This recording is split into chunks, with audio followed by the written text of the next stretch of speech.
A paz do Senhor, meus amados irmãos, pastores e professores da Escola Bíblica Dominical.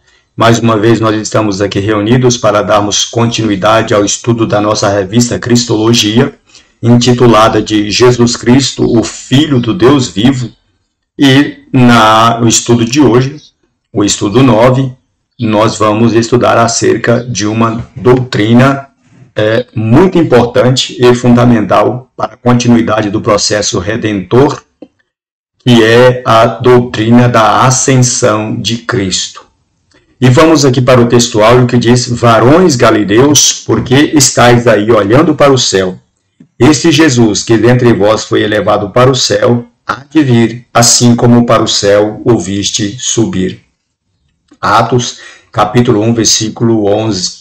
O significado da ascensão, conforme a verdade aplicada, para os cristãos, ela deriva da sua crença na glorificação e exaltação de Jesus após a sua morte e ressurreição, bem como o seu retorno, o seu glorioso retorno a Deus Pai. Indo aqui para a introdução, nós vamos mostrar para os nossos alunos que depois da morte e da ressurreição de Jesus, nós temos que aprender que a ascensão é a coroação do ministério terreno de Jesus. Imagine você que se Jesus ele tivesse vindo a este mundo e não tivesse completado a sua obra, ele não teria subido aos céus. E Cristo não subindo aos céus, não estaria completa a nossa redenção. Nós temos que entender que quando Cristo ele desce dos céus à terra, ele está trazendo Deus até o homem. Quando Cristo morre na cruz, ressuscita e ascende aos céus, ele está levando o homem até Deus, sendo o nosso primeiro representante da humanidade no reino de Deus, no reino celeste, né? Onde ele habita para sempre no corpo que ele ressuscitou e está lá como o primeiro que abriu o caminho para que a humanidade também possa viver em paz com Deus. Aqui no tópico 1, nos mostra que Cristo retornou à sua glória. A ascensão de Cristo é o triunfo de Cristo. Nós temos que entender que é fundamental a doutrina da ascensão para nós, porque quando Cristo ele se manifesta em carne, ele morre. Se ele não tivesse morrido, ele não teria feito o sacrifício expiatório para nos salvar. Se ele tivesse morrido, mas não tivesse ressuscitado, a pregação do evangelho seria inútil. Foi importante, foi fundamental a morte de Jesus, porque a Bíblia diz que ele morreu por causa dos nossos pecados. Mas a Bíblia diz que ele também ressuscitou para a nossa justificação. E agora, se Jesus tivesse morrido, tivesse ressuscitado, mas não tivesse subido aos céus, ele seria um eterno vagante pela terra. Mas quando ele completa a sua obra aqui na terra, não há mais razão para Jesus continuar neste mundo. É necessário que ele voltasse para o lugar de onde ele veio para retomar todo o seu poder e autoridade como Deus Todo-Poderoso, quando ele estava nos céus antes do processo da sua humilhação, da sua encarnação. Agora Cristo está nos céus e ele foi recebido nas alturas e agora está lá, para ser o nosso ministro de uma aliança superior no céu. Gary Littleroy nos diz que o termo ascensão é usado como referência ao advento da pessoa do Cristo ressurreto, sendo visivelmente trasladado para o céu na presença dos seus discípulos. Primeiro fato da ascensão é que Jesus subiu aos céus em um corpo tangível, em um corpo palpável, em um corpo humano, mas um corpo glorificado, projetado em vista da eternidade. Cristo não subiu aos céus, como dizem os espíritas, como um espírito desencarnado, como as testemunhas de Jeová também ensinam, mas Cristo subiu num corpo glorificado. Quando essas seitas dizem que Jesus subiu aos céus apenas como um espírito, ou que a subida de Jesus ao céu não tenha sido um evento literal, é porque eles querem negar a doutrina do arrebatamento.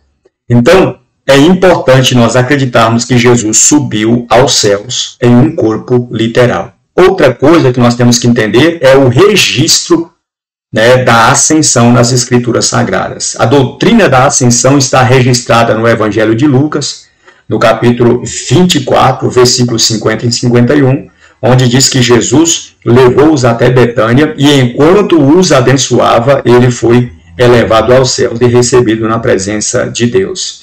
E o complemento desta ascensão está no livro de Atos, que é o segundo registro de Lucas feito a Teófilo, e ali o capítulo 1 é o capítulo da ascensão de Cristo.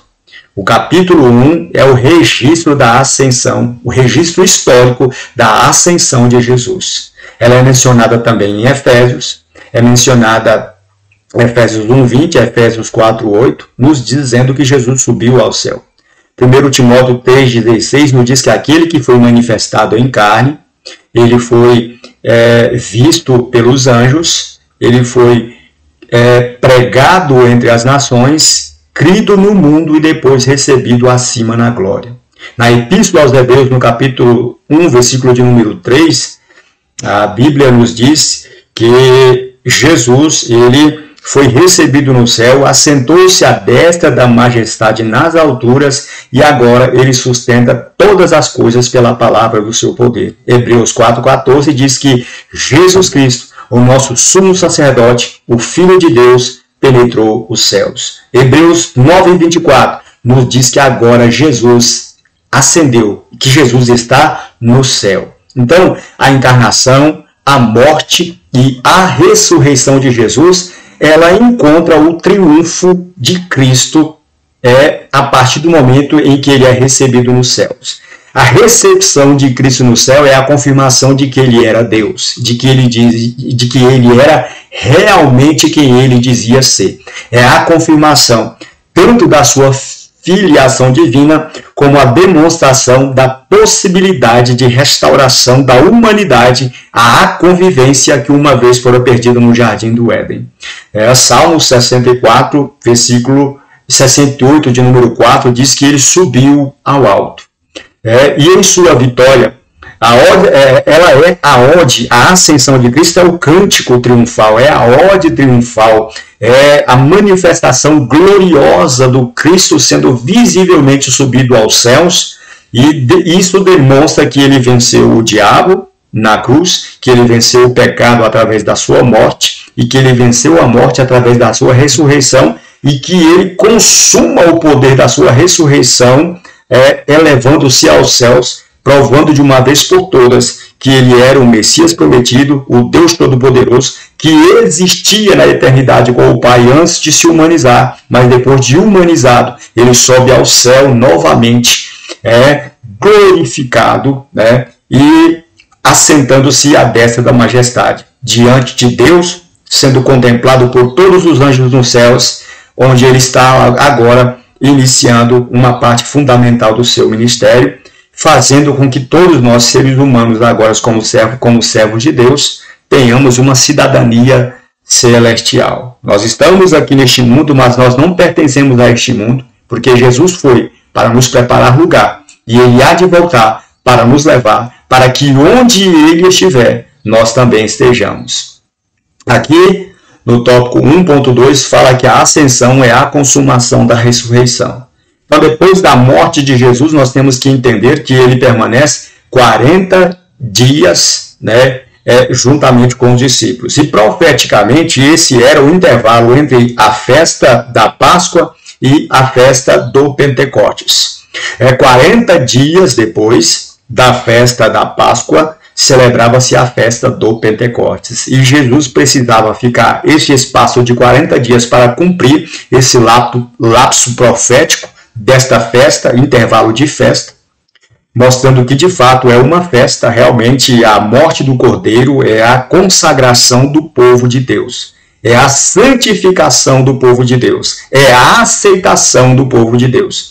E Cristo, estando 40 dias com seus discípulos ali, não vivendo diretamente com eles, mas aparecendo em ocasiões pontuais, anunciando coisas maravilhosas, trazendo revelações profundas, que eles não tiveram acesso, antes da ressurreição, da morte e da ressurreição de Jesus. Muito daquilo que foi exposto antes da ascensão foi exposto com muito mais detalhe, porque os discípulos ainda não conseguiam compreender por que Jesus precisava morrer.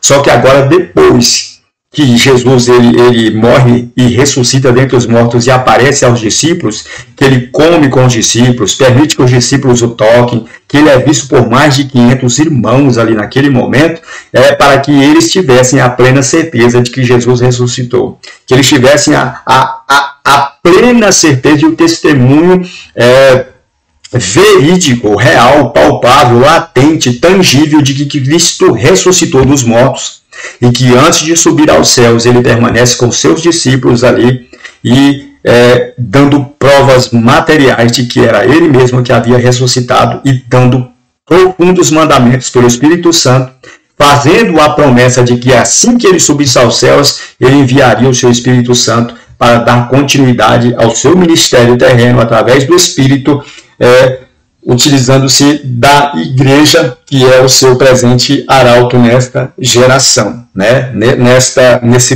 Nesse século, nesse sistema presente, chamado de mundo ainda, né? Depois de que Cristo é ressurreto, ele apresenta-se aos seus discípulos e no último dia, nós podemos dizer então, quando chega no 40º dia, ele é elevado às alturas, né? Depois de levar o pessoal, os discípulos, ali, os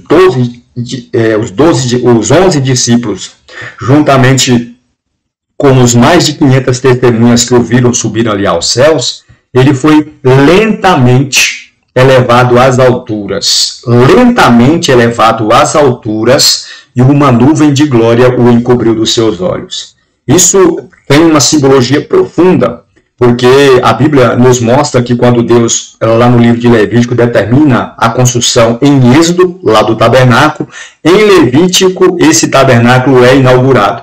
Aquela nuvem de glória da qual Deus falava diretamente com Moisés, que estava sobre o Monte Sinai, agora ela desce e paira sobre o tabernáculo, mostrando agora que aquela nuvem representa a presença de Deus. E aquela nuvem esteve com os filhos de Israel por todo o tempo em que eles ficaram na terra do Egito.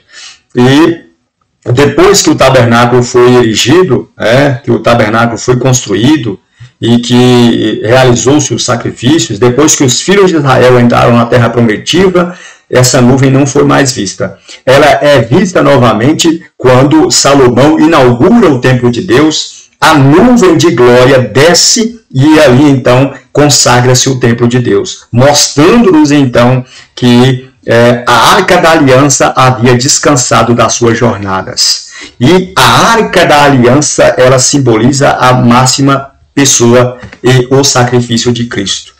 E a Bíblia diz agora que quando ele é levado visivelmente aos céus, uma nuvem o encobriu. Alguns entendem que esta nuvem, que Jesus foi elevado nessa nuvem. Mateus 24, 40, se não me diz, também nos diz que quando Cristo voltar, ele também será manifestado visivelmente com todo o poder e glória vindo sobre as nuvens do céu. Quando a igreja for arrebatada, a igreja também será elevada ao Senhor nos ares, né? Seremos arrebatados nas nuvens, né? Estaremos ali nos ares. Alguns entendem isso como sendo literal e nuvem como se fosse um coletivo de crentes, uma nuvem de crentes sendo arrebatados.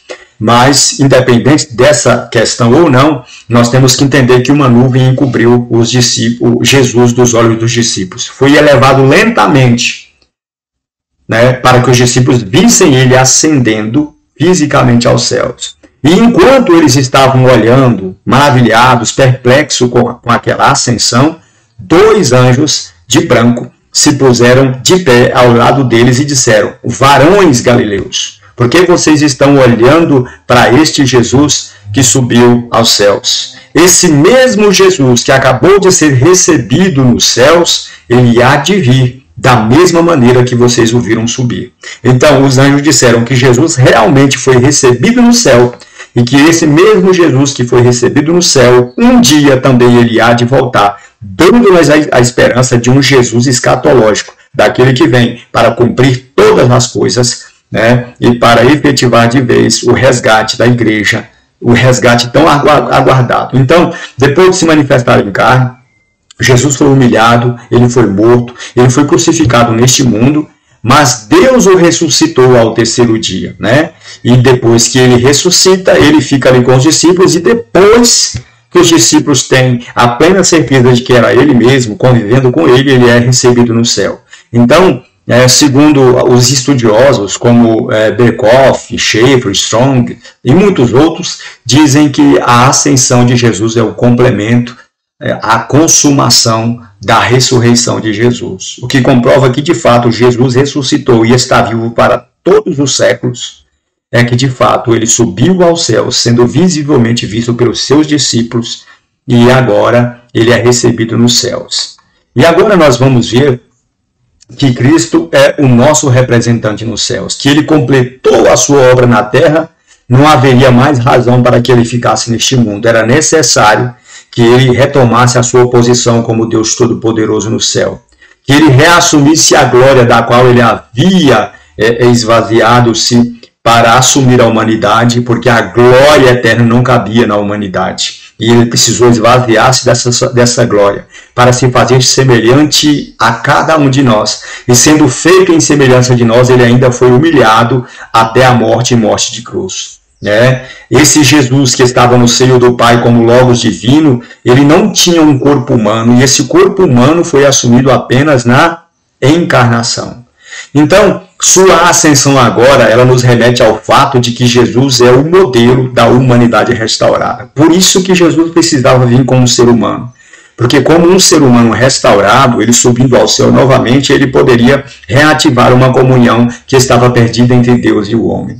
Da mesma forma, nós temos que entender que Cristo, quando ele se torna homem, ele jamais deixou de ser Deus. E da mesma forma que ele retorna aos céus, ele não deixa de ser homem para assumir a sua eterna glória.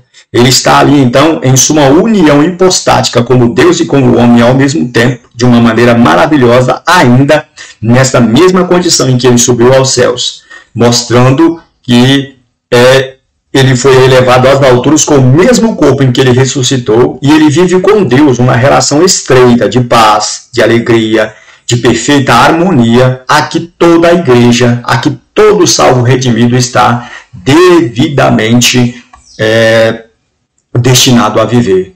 Lá em Apocalipse capítulo 21, versículo de número 3, diz que agora o tabernáculo de Deus está com os homens, e Deus habitará com eles, e ele será o seu Deus, e eles serão o seu povo.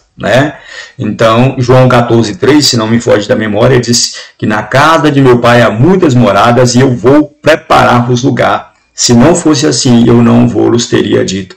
Então, a ida de Cristo aos céus também foi para preparar um lugar para vir e nos levar, para que onde ele estiver, nós também estejamos.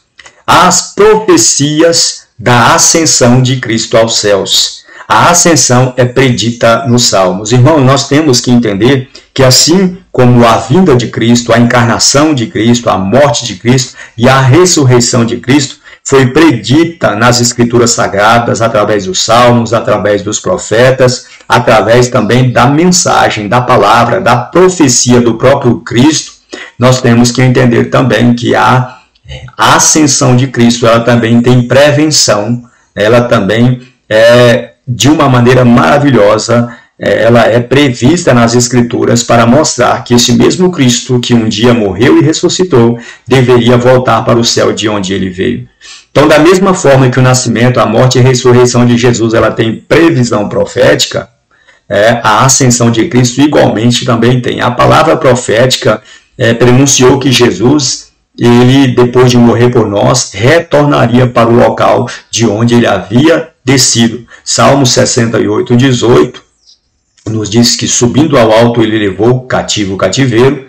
Salmo 47, 5 diz que Deus foi exaltado nas alturas. Salmo 110, versículo 1, depois de Cristo estar assunto aos céus, Deus lhe dá autoridade para sentar-se no trono, e ele diz: assenta-te à minha direita, até que eu ponha todos os teus inimigos debaixo dos seus pés. Então, Cristo subiu aos céus para continuar a obra da redenção, para que ele vença todos os seus inimigos, e o último inimigo a ser vencido será a morte, quando acontecerá o arrebatamento da igreja em um evento concomitante com a parousia e com a manifestação de Cristo em glória, para nos elevar aos céus, onde nós viveremos com ele ali um período especial que nós vamos estudar na última lição. Jó disse: eu sei que o meu Redentor vive. Daniel capítulo 7, versículo 13 e 14 diz que ele viu o Filho do Homem sendo recebido diante do ancião de dias, e o ancião de dias lhe deu autoridade para que ele se assentasse à sua direita e lhe deu poder e domínio sobre todas as coisas, né? O Salmo 68:18 diz: tu subiste ao alto, levaste cativo o cativeiro, recebeste dons para os homens e até para os rebeldes, para que o Senhor Deus habitasse entre eles. Então, Cristo subiu aos céus e recebeu dons para os homens, que é o dom da fé, o dom da graça, o dom da salvação propriamente dito. Foram os dons dados por Deus, o Espírito Santo, a fé, a graça, são dons concedidos por Deus para quê? Para que Deus pudesse habitar entre o seu povo. Paulo interpretou esse salmo como sendo o cumprimento final e literal da subida de Cristo aos céus, o que constitui o ápice, o clímax da sua exaltação depois de Cristo ter suportado a vergonha, a ignomínia da cruz. Efésios 4:8 diz: subindo ao alto, pelo que está escrito, que subindo ao alto levou cativo o cativeiro. E ele mesmo, através disto ali, Paulo começa a estruturar então como seria o corpo de obreiros, o corpo ministerial da igreja, os dons ministeriais da igreja, mostrando, começando por apóstolos, por pastores, por doutores, por mestres e assim sucessivamente, Jesus predisse a sua ascensão. Então, antes do relato profético, depois do relato profético, nós precisávamos entender o que estava também na mente de Jesus. Não bastava apenas que os profetas disseram que alguém subiria aos céus depois de cumprir o sacrifício vicário, que esse alguém é Jesus. Mas bastava que Jesus também tivesse a consciência de que ele é o Filho de Deus e que ele subiria ao céu, ao Pai que o enviou. Então, se a gente for analisar ali, Jesus, vários e vários momentos, ele demonstra que ele tinha a consciência de que ele veio a este mundo, mas que ele deveria subir ao mundo novamente. Em João, Jesus disse assim: olha, ninguém subiu ao céu a não ser o Filho do Homem que desceu do céu. Então Jesus diz: eu desci do céu. E João 14, 28, 16, 5, 17, 11, em todas essas passagens nós encontramos Jesus dizendo: eu vou para o Pai, eu subo para o meu Pai. João 13, 33, João 6, 62, ele diz: que é que vocês fariam se vocês vissem o Cristo subir do mesmo local de onde ele desceu? João 14, 62, durante o seu julgamento ali no Sinédrio, os sacerdotes disseram: eu te conjuro em nome do Deus verdadeiro, diga-nos se tu és o Cristo. Aí Jesus abertamente diz: eu sou, e vereis o Filho do Homem assentado à direita de Deus e vindo sobre as nuvens do céu. Isso foi o ponto culminante que o levou à sua morte. Mas Jesus, ele não arredou o pé de dizer que ele morreria, estava disposto a morrer, mas sabia que ele ia voltar e que os seus inimigos o veriam de pé ou assentado à destra de Deus no céu, e que ele, depois de cumprir todas as coisas, ele viria sobre as nuvens dos céus. Agora, Cristo não vem mais como o cordeiro que foi morto e reviveu, mas ele agora vem como o leão da tribo de Judá, como o grande conquistador, para manifestar o seu reino e para cumprir tudo aquilo que está determinado na palavra de Deus. Cristo, quando ele ressuscitou, ele não permitiu que Maria Madalena o tocasse. Disse-lhe: não me detenhas, porque eu ainda subi para meu Pai. Mas vá para meus irmãos e dize-lhes que eu subo para meu Pai e vosso Pai, meu Deus e vosso Deus. Alguns exegetas, eles interpretam esse versículo aqui de João, capítulo 20, versículo de número 17, como que antes de apresentar aos discípulos, Jesus tenha subido aos céus para se apresentar perante o Pai de maneira espiritual, né, para mostrar ao Pai a consumação do seu sacrifício. Alguns, por outro lado, entendem que aquela saudação de Maria foi uma saudação um tanto quanto vexatória, porque muitos imaginam que ela tenha abraçado Jesus. E Jesus disse: olha, não me detenhas, né, porque ainda não fui recebido por meu Pai. Sendo isto uma interpretação literal ou não, o fato é que Jesus está nos mostrando que ele voltaria para Deus, cumprindo então a sua predição de que ele voltaria para Deus. Então Jesus profetizou como profeta, ele profetizou a sua morte, e a morte de Jesus se cumpriu. Como profeta, Jesus profetizou a sua ressurreição, e a ressurreição ela se cumpriu. E como profeta, mais uma vez, Jesus profetiza a sua ascensão, e as Escrituras, o Novo Testamento, em diversas passagens, comprovam que tais fatos estão estritamente ligados uns aos outros, e que estes são a garantia de que a igreja será por Cristo restaurada, e que de fato Jesus tinha total conhecimento da sua origem celestial e de que ele voltaria. João 14, versículo de número 12, diz: aquele que crê em mim fará as mesmas obras que eu faço, e as farás maiores ainda, porque eu vou para o meu Pai. Então Jesus claramente tinha a sua consciência de que ele iria para o Pai. No tópico 2.3 nos fala do Salmo 24. O Salmo 24, segundo Goodman, é o cântico da ascensão, onde o salmista Davi profetizou pelo Espírito Santo, dizendo: levantai-vos, ó portas, as vossas cabeças. Levantai-vos, ó portais eternos, ó entradas eternas, e entrará o Rei da Glória.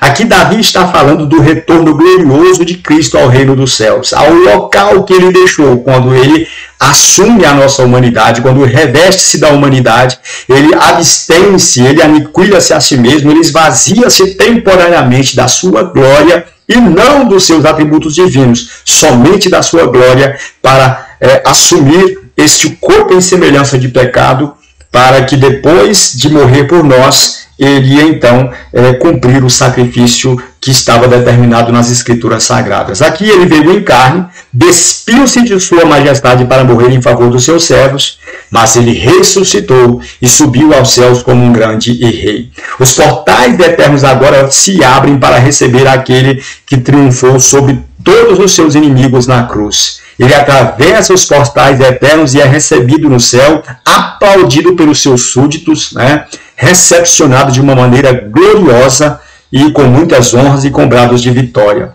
E coros angelicais cantam louvores e o exaltam com muita reverência, admiração e o aplaudindo e com grandes louvores e elogios por ele ter vencido a morte e salvo o povo de Deus. É como se Jesus fosse aquele grande rei que despe-se de toda a sua autoridade, se veste como um soldado, vai ao campo de batalha, ele derrota todos os seus inimigos, triunfa sobre eles e depois ele retorna ao céu, ao seu reino com toda a pompa, com a pompa de um vencedor, com a pompa de um conquistador. E ouve-se então no reino que se abram os portões, porque o rei acabou de chegar depois de ter conquistado a batalha e trazido os seus despojos, resgatados aqueles que estavam nas mãos do exército inimigo, e agora ele tem que ser louvado e reconhecido por todos os seus atos. Cristo agora entra no céu como grande conquistador. Salmo 24, do 7 ao 10, nos mostra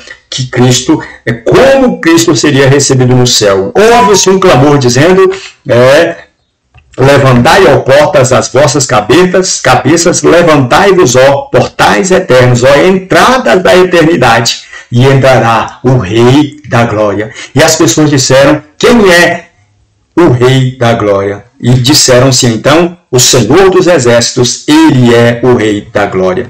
Cristo é o nosso Senhor, Cristo é o Rei da Glória. Cristo foi recebido no céu com muitas honras. Atravessou os portais eternos, sendo ovacionado pelos seus súditos, que o aplaudiram, que o glorificaram, que o homenagearam, que o receberam com um cântico de louvor, com júbilo, depois dele ter vencido a maior batalha de todos os tempos, que foi a batalha contra o diabo, o pecado e a morte. Tópico 3, Cristo penetrou os céus. Tópico 3.1 nos fala da coroação de Cristo. Jesus penetrou os céus e apresentou-se ao Pai depois que ele deu por finalizada. Quando ele disse na cruz do Calvário, Tetelestai, está consumado, ele estava ali cumprindo o que as profecias disseram quando ele diria que estaria tudo consumado. E depois de consumado, Cristo agora é recebido nos céus. Os portais eternos agora se abrem para que Jesus ele se apresente ao Pai como aquele que executou e operou a grande obra da redenção através do sacrifício de si mesmo. Ele se apresenta ao Pai para mostrar: Pai, cumpri a missão que o Senhor me deu. Morri pelo meu povo e agora nós temos de volta este povo na tua presença. A obra está feita e agora estou aqui para apresentar o triunfo que eu tive na cruz do Calvário. Né? Deus, então, ele fica plenamente satisfeito com o sacrifício de Jesus e a Bíblia diz, então, que ele restitui a sua eterna glória nos céus. Depois de restituir a eterna glória de Cristo, o Pai o assenta à direita do trono da majestade nas alturas.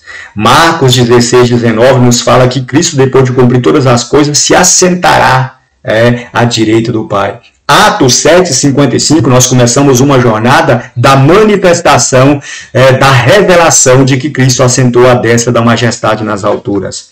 Nós podemos pegar algumas referências bíblicas que eu acho fundamentais para a nossa compreensão desse importante tema. E nós já vamos pegar aqui então a referência de Hebreus capítulo 12, versículo 2, que nos fala de algo importante aqui. Hebreus capítulo 12, versículo de número 2 diz: tendo os olhos fitos em Jesus, autor e consumador da nossa fé, ele, pela alegria que lhe fora proposta, suportou a cruz, desprezando a vergonha, e assentou à direita do trono de Deus. Olha só, então aqui nos mostra que Jesus já está assentado ao trono de Deus.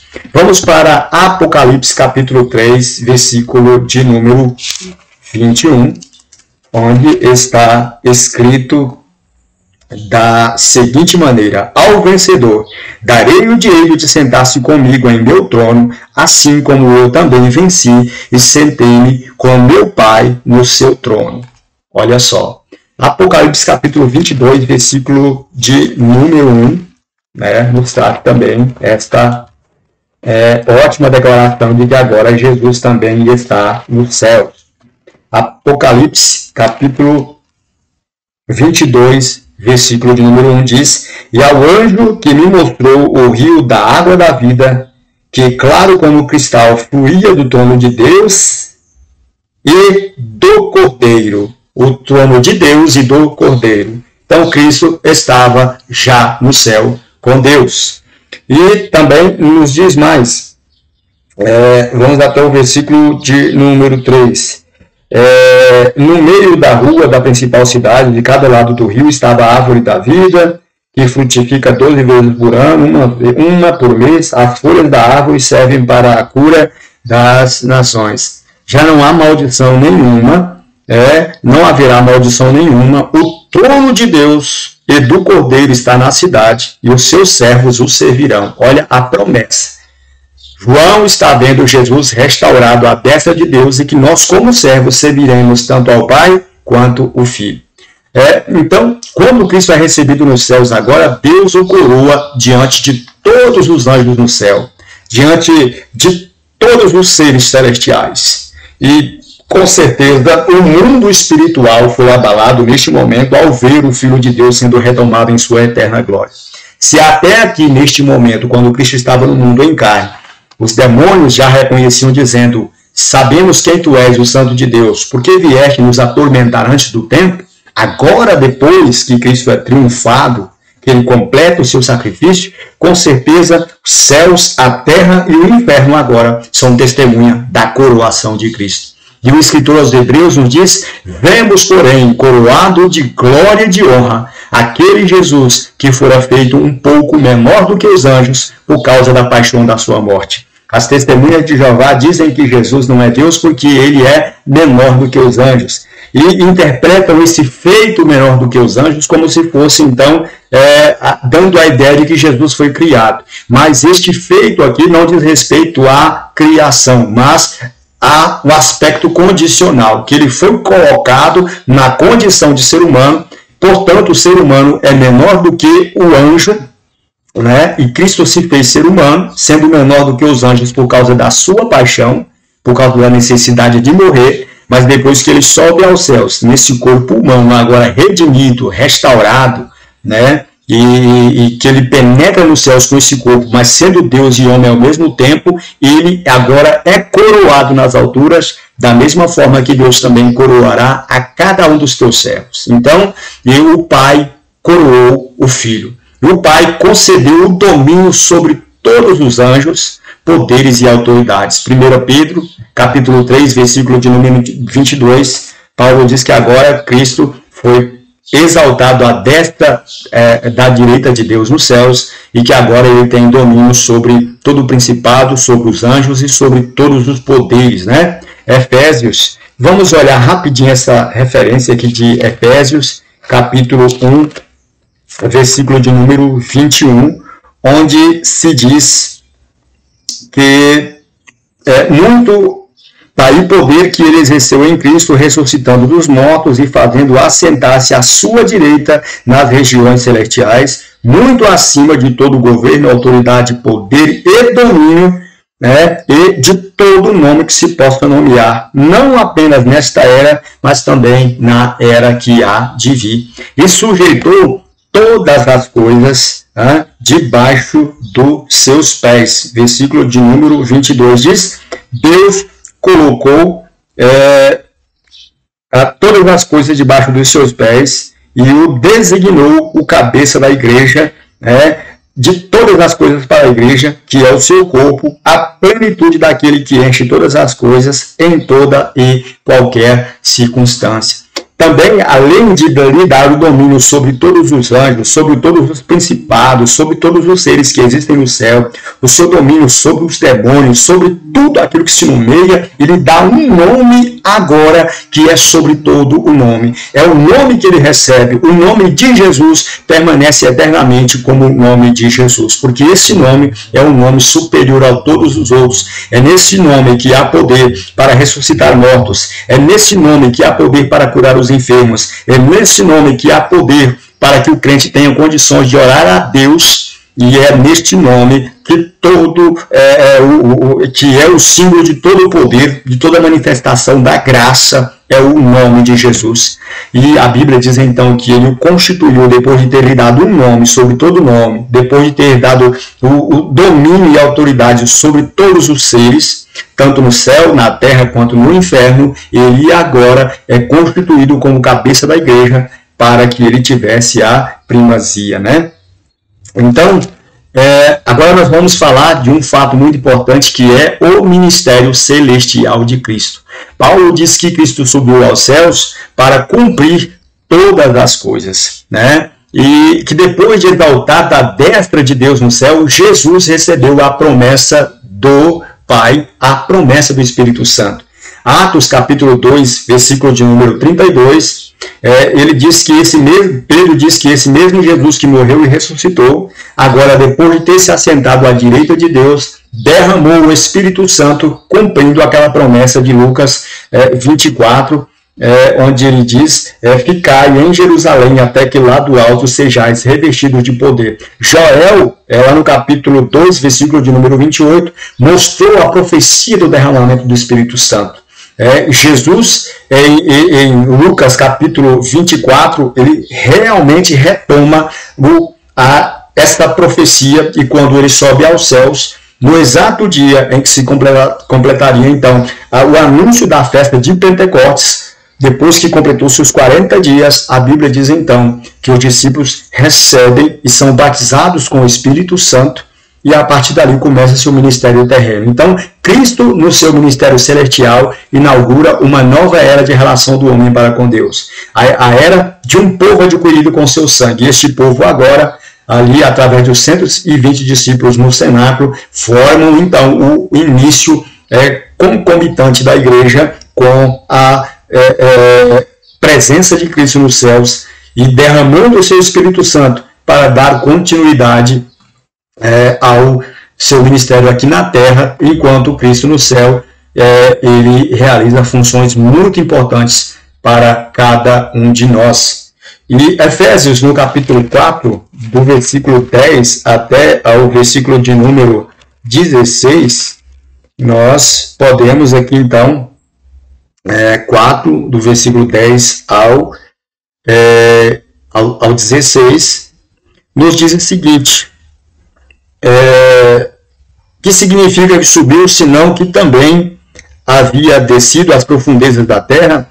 Aquele que desceu é o mesmo que subiu acima de todos os céus, a fim de cumprir todas as coisas.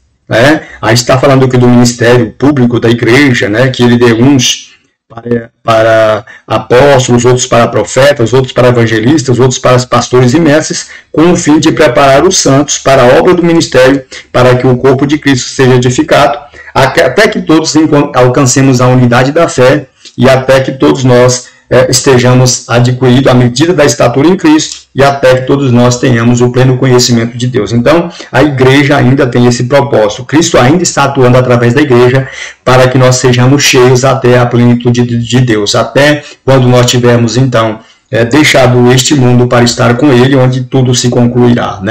Vamos aqui para o tópico 3.3, mostrando que depois de cumprir todas as coisas, Cristo vem agora para devolver o reino a Deus. A ascensão agora constitui uma virada de chave no ministério de Jesus. Após a ascensão de Jesus, ele entra na segunda fase do seu ministério. A primeira fase foi aqui na terra, vindo para morrer, ressuscitar por nós e ascender aos céus. Depois de assunto aos céus, Cristo agora está lá no céu, não numa colônia de férias, mas ele está cumprindo aquilo que ele nos prometeu. Lá em João 14, nos diz que não vos deixarei órfão, voltarei para vós outros. Não se turbe o vosso coração, crede em Deus, crede também em mim. Na casa de meu Pai há muitas moradas, se não fosse assim eu vos teria dito. Então Jesus foi para o céu, para, primeiro, cumprir a promessa de enviar o Espírito Santo. Segundo, Jesus foi para o céu para preparar lugar para o povo de Deus. Jesus foi para o céu para tornar-se, então, continuar o seu ministério, iniciando, então, um ministério sacerdotal predito através da figura de Arão e de Melquisedeque, sendo ele, então, o autor e consumador da nossa fé e o ministro da aliança superior prometida.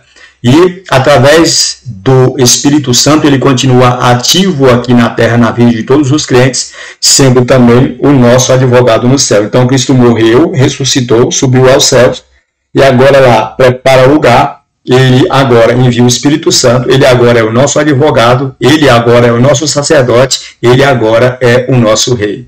Então, seu ministério em carne vai do seu nascimento em Belém à sua ascensão no Monte das Oliveiras, mormente na cidade de Betânia. E agora o seu ministério em glória inclui a ascensão, o arrebatamento, o milênio, que é onde Cristo virá para assentar-se no trono de Davi, para cumprir a promessa literal de um descendente de Davi assentando no seu trono, e neste momento haverá uma conversão em massa da humanidade. Muitos aceitarão a Cristo, aceitarão o governo de Deus, e ali cumprir-se-á então aquela profecia de Zacarias 12:10, se eu não me engano, que diz: e olharão para ele e quem traspassaram, e chorarão sobre ele como quem chora pela morte de um filho unigênito. Ali os filhos de Israel agora chorarão, reconhecendo o Messias, adorando o Messias, se entregando ao Messias, se convertendo ao Messias, para fazer parte de um novo Israel chamado de igreja. E depois que Cristo cumprir todas essas coisas, passar o período milenar, ele vai entregar o governo a Deus, para que o mesmo Deus, na consumação do século, seja tudo em todos. Então, na conclusão, nós vamos dizer que nesse estudo, nós vimos que depois da ressurreição de Cristo, ele foi exaltado soberanamente ao céu e agora sustenta todas as coisas pela palavra do seu poder. Então, irmãos, chegando ao final desta lição, você conseguindo transmitir, né, com tranquilidade as ideias que nós passamos aqui, pesquisar mais outras fontes alternativas e conseguir transmitir isso para os seus alunos, que Cristo foi aquele que morreu, ressuscitou e que agora a sua ressurreição encontra o seu complemento na ascensão, você fechou a sua aula com maestria, tá bom? Deus abençoe, fiquem todos com a paz do Senhor Jesus, até a próxima aula.